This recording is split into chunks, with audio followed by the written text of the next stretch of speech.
Commission meeting of Tuesday, January 28th, 2014. Roll call. Johnston here. Frillo here. Scafidi here. Malski here. Corral here. Seifert here. Chandler here. Commissioners Dickman and Bakevich are excused. Item 2 is minutes of the January 14, 2014 meeting. Carrie?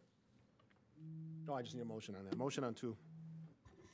Corral moves to approve the minutes of the January 14th meeting. Seifert seconds. Seifert seconds. Roll call. Johnston, aye. Frillo, aye. God, I'm missing somebody. I know. That imaginary not person there. Scafidi, aye. Malski, aye. Corral, aye. Seifert, aye. Chandler, aye. All right, item 3, we'll start over. Item 3 is significant common council actions. Carrie? What's the odds that mic works? 50-50? Way less, eh? The first one never works. There we go. That one works too. Gotta be on together, they're paired. Common Council approved ordinance number 2705 for a conditional use permit for an environmental contractor's yard with outdoor storage for SET Environmental at 9730 South 20th. Mr. Mayor. Ooh, that was quick. All right, item 4 is a sign appeal hearing, and I'm going to have Carrie or Pete I'll read it. do a quick reading of the appeal. This is a notice of the public hearing before the Planning Commission. I think that other mic is You on. got to shut the other one off. No, you shut one off, they both go off. Really? No, try it once then. All right, turn it off. Hello? Hey, all right. Blaze a new tip. This is a notice of public hearing before the Plan Commission. Public hearing for a sign appeal will be held on Tuesday, January 28th, 2014 at 6 p.m. at Oak Creek City Hall, Common Council Chambers at 8640 South Howell Avenue, Oak Creek, Wisconsin, 53154. The appellant is Edgewood School. Katie Ramos, the principal. Tax key number 8279026. Property is located at 8545 South Shepherd Avenue to request a variance from section 170706G, which states that changeable copy signs shall not be permitted as a wall sign and that the area of the changeable copy cannot exceed 50% of the sign face area.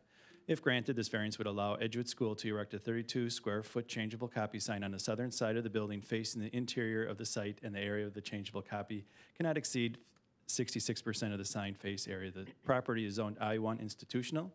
All interested persons wishing to be heard are invited to be present, dated this 9th day of January 2014. I feel like I just had an eye exam. Thanks, Pete. I'll make 3 calls for comment from the public. If you do come forward to speak on this issue, state your name and your address. First call. Welcome. My name is Nikki Grudzelanek, and I live at 550 East Mona Drive in Oak Creek, and I am the president of the Edgewood Elementary PTO. I'm Kristen Sullivan. I live at 7490 South Manitowoc Avenue, and I'm the vice president of the Edgewood PTO. Welcome. Hi, thank you. We are here on behalf of Edgewood as we have a need and a want for an interchangeable sign to be placed on the back side of the outside wall. The reason why we want it outside there is the drop-off and the pickups take place in the back side of Edgewood, and because of security reasons, parents are no longer encouraged to go inside of the school at those times. So when the parents are picking up and dropping off, and when they do pick them up at 2:30, there's a big area where people are standing outside waiting for the kids. And we would like to be able to let them know about PTO events, school events, anything that if they're not checking Facebook every night or their emails, that they can see different events that we want to let them know daily. So approval of the sign will generate a stronger parent-teacher bond and encourage more participation for parents in their child's lives. Okay. Thank you. Thank you. Thank you. We'll probably bring you back up for some questions. Second call on the public hearing. And third call, final call on the public hearing on the Edgewood School sign appeal hearing. Seeing no one, I will close the hearing and we'll move to 5A, which is the actual sign appeal request for a sign appeal for the property at 8545 South Shepherd Avenue, submitted by Edgewood School, that would allow for one changeable copy wall sign with the tax key number as listed. Commissioner Chandler. Okay, I do have a question about the location. When I looked at the school, that side of the school has all windows. So is the sign across from the parking lot or on the school? If you could just give more information about the location. It's on the school. It's actually on the, if we bring up the other picture, Right that's there. the gymnasium. Oh, So it would okay. go on the wooden gymnasium wall, That but the rest face- of the rest of the walls are That windows. faces south, right? Okay. Correct? Right. Yeah. So not facing the parking lot? It's not visible from any of the streets. Oh, Correct. okay. If you pull into the west parking lot of Edgewood and you swing around past, is there still a basketball hoop there? Yes. You'll be able to see it as you drop your kids off for school. Here's Okay. where they come in. Is that close to there's a playground? So is that close to where that sign is? I didn't see this You guys location can on the answer. site. The playground is actually on, Do you see the proposed sign location? White key? Yes. It's direct, yeah, right there is the playground. Oh, okay. It's significantly away from Away that. from that area. Okay. Thank you. You're welcome. Commissioner Sieper? Yeah, I just have a question. Have you reviewed this with the school board at all to get their approval? Our principal is aware, Dr. Burmeister is aware, and Larry Savage are aware. Okay, what is their opinion? Do they support it? Yes, very much so. Okay. Now, would this set a precedent for the other elementary schools? You got 5 more. Do they want to sign if, you get approval? I guess I don't know what their drop-off and pickup is like. Some of the cars, some of the schools, I imagine, get more traffic in the front of the school where they can have a monument sign, and that's okay, I believe. Well, Meadowview doesn't. There's a lot of traffic. If you ever seen Meadowview, check it out in the morning. Yeah, we're not aware of other schools and how they operate their drop-off and pickups. All right. What's the material that sign's made of? I believe it is wood. So it's paint on wood? It is wood, yes. Paint on wood? And how are those letters attached? I mean, that's a changeable sign, so is that like one of those gas station signs where you plunk them on there and it? and we'd have a lock on it, so there wouldn't be any, we would only be able to go out there, so no one else could go in there and change the letters around. Scramble them and? How does the lock work? How does that work? Is there a glass that goes over it? Will the channels have locks on them? I don't know I'm that. not exactly sure. And anyone think is 7 feet high enough for a sign like that? To avoid, if you're 6 I foot, believe 7 feet high would be above pretty much every 5th grade yeah, but yeah, it's, child. what about a teenager? The ones that are actually gonna screw around with the sign. If they want to, they could, there's a slight ledge where the concrete and the wood meet. Yeah. I mean, some of it's broken off, but I believe there's a frame around the edge of it that locks the channels in. There'll be like, they'll slide in and then the frame goes down and locks it so you can't pop them out. But leave it for a teenager to be Yeah. creative and figure out a way to break in. I mean, I would assume that the community center had issues with their monument sign and anybody who has changeable copy signs that are close to the ground.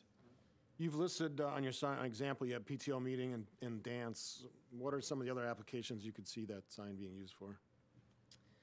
If there, no school on Friday, if the principal has anything, those are just PTO events, but Mrs. Ramos would definitely use that for any of the school events too, that she, if there's a school spirit day or conferences, anything that we can just keep the communication open between the parents and the student and the school. And what was the magic of the size 4x8? Why that size? We had 2 options. One was a 3x5 and one was this size. And we decided to go bigger just because it's the back of the school. It doesn't appear to be affecting anyone. Okay. Other questions? Who's going to pay for this sign? The PTO. The PTO, okay. Anything else from the commission? What was the staff recommendation, Carrie? Staff does not make recommendations for right. sign appeals. I'm gonna start asking you, if you could make recommendations, what would you say? I won't ask you that. My children go to Edgewood School, so I would recuse myself from making a recommendation. As did mine. Any other questions for the ladies from Edgewood or from the commission? I have one Commissioner question. Chandler? Do you, has it been evaluated that this could be a safety issue by identifying all the information on the sign that's visible by anyone? A safety issue meaning what? That individuals that may not have children that go to the school kind of know what's going on.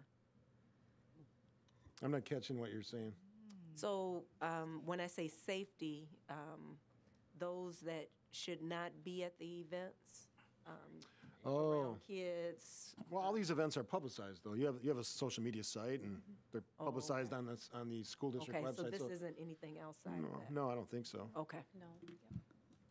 More of a reminder, if they know it's coming and, oh, it's Thursday or it's Friday. Okay. So Pete or Carrie, there is no precedent for this, right? None of the schools, other than having a monument sign at some of them, actually, do any of the grade schools have a monument sign?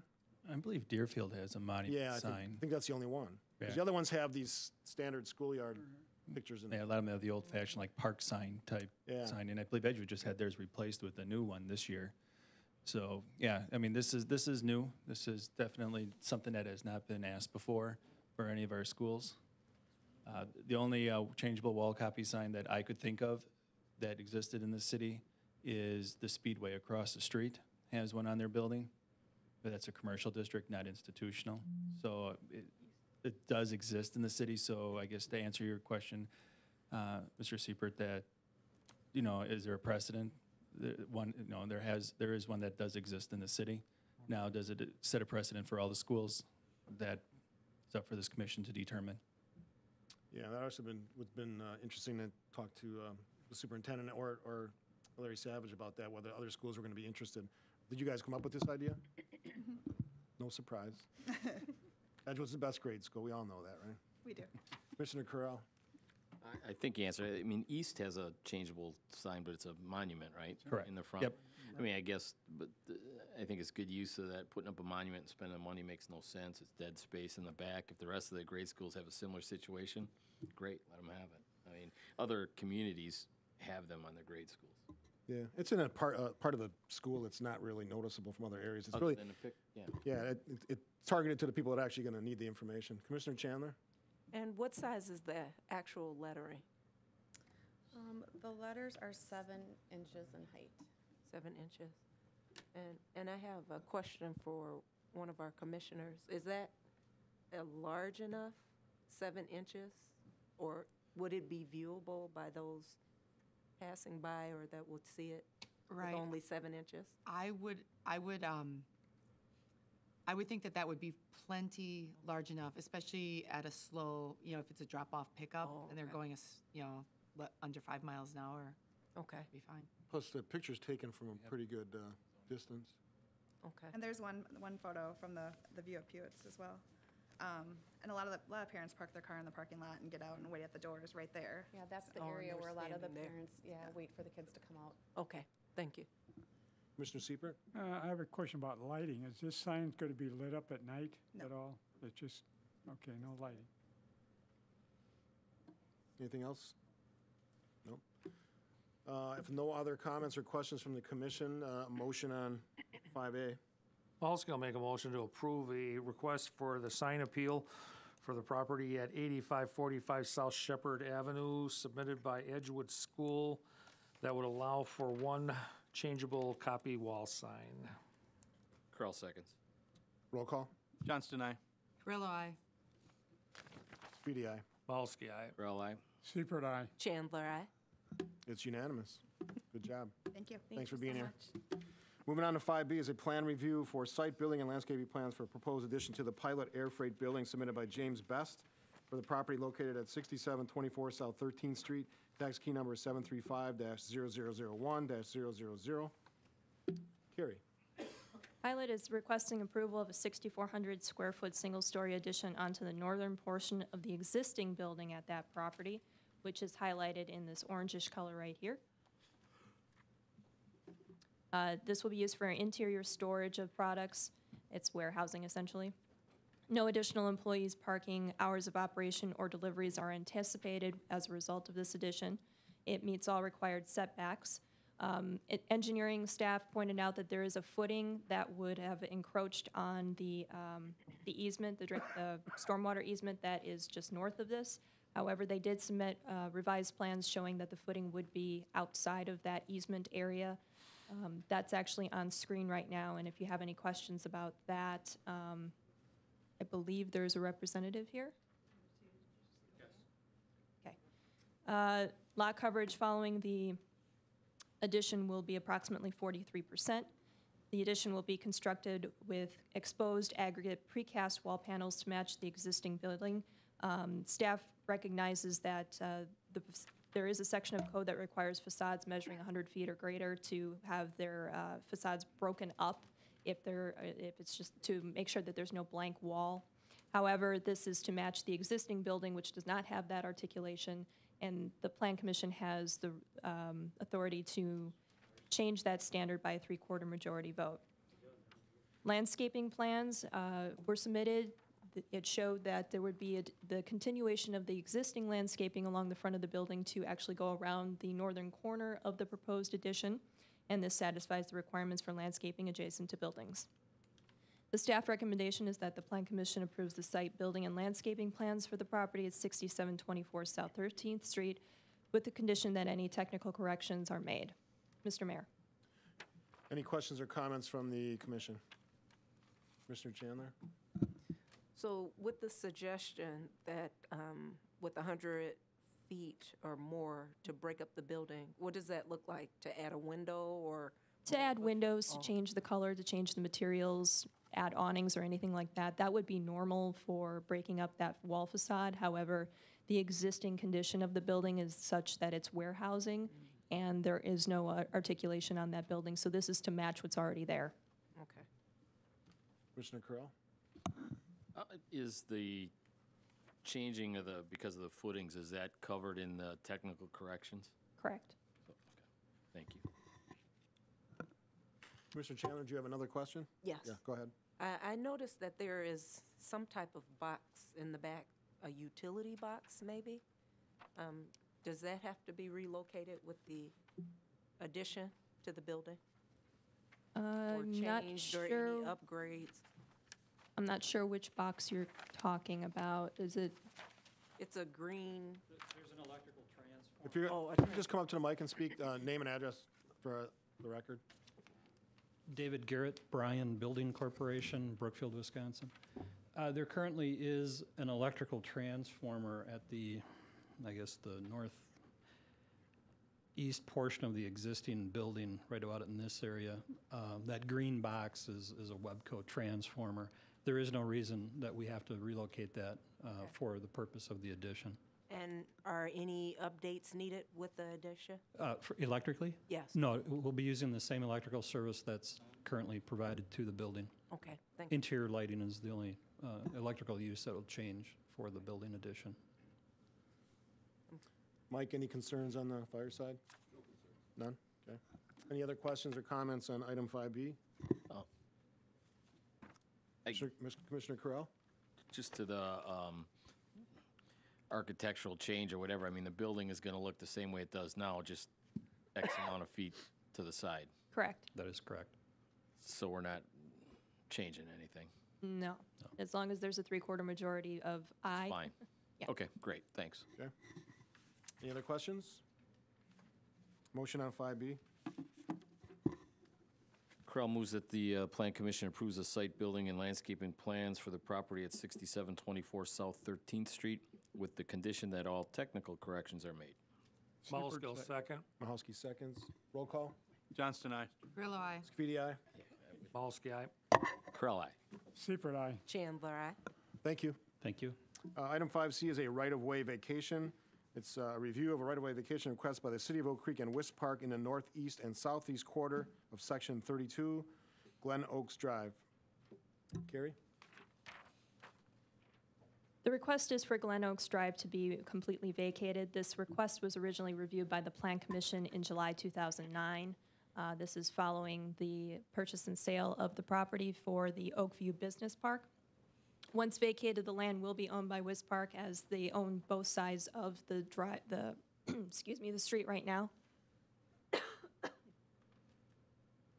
There is an existing water main that crosses South Howell through the center line of Glen Oaks Drive and then continues north to West Oakwood in an easement, and this water main will remain in an easement following this vacation. The staff recommendation is that the Plan Commission recommends to the Common Council that West Glen Oaks Drive in Section 32 be vacated following a public hearing. Mr. Mayor. Thank you, Carrie. Questions on 5C? Seeing none, motion on 5C. I'm also going to make a motion that the Plan Commission recommends to the Common Council that the West Glen Oaks Drive in Section 32 be vacated following a public hearing. Seifert seconds. Roll call.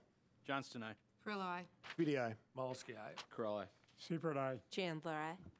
Moving to 5D, it's a plan unit development amendment. It's a review for the plan unit development ordinance and general development plan submitted by West Park for Oakview Business Park located at 405 and 641 West Oakwood Road, and 10303 and 10711 South Howell Avenue. Tax key numbers as listed. Carrie?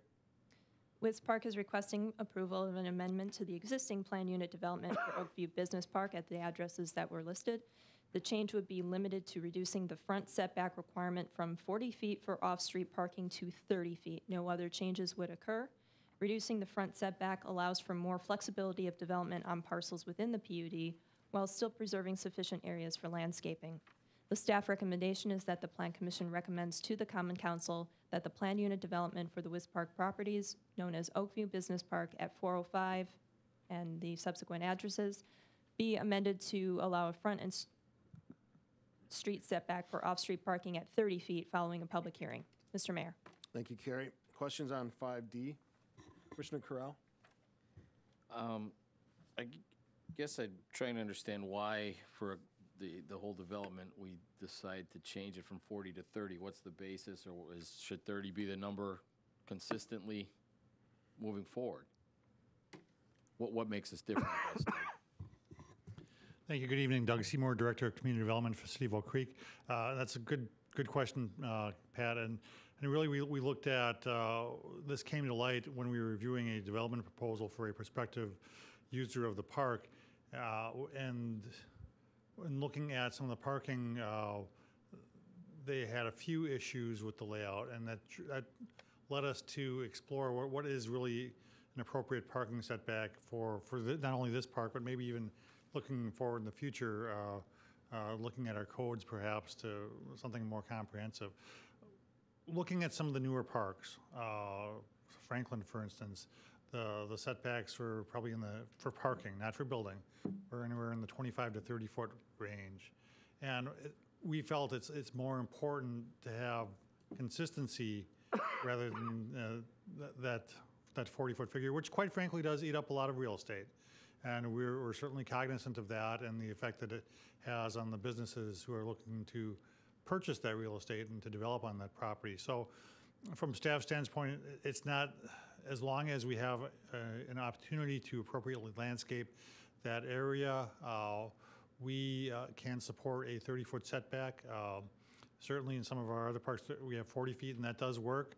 What we found, quite honestly, in some of those other instances, is even though we have a 40-foot setback, a lot of times that's eaten up by detention ponds or other uses, so people try to make actual use of that real estate. I'm comfortable that 30 feet is a good number.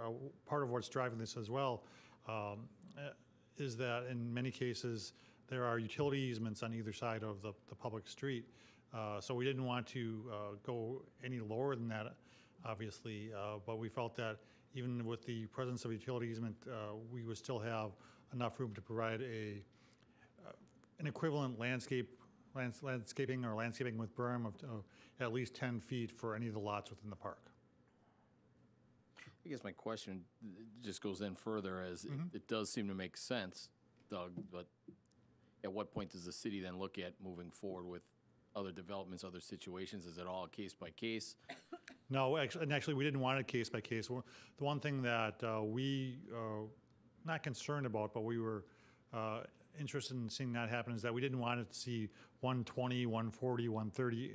We wanted it to be consistent throughout the park, and felt that 30 feet was a good number for the parking, recognizing that the building itself still maintains that 40-foot setback.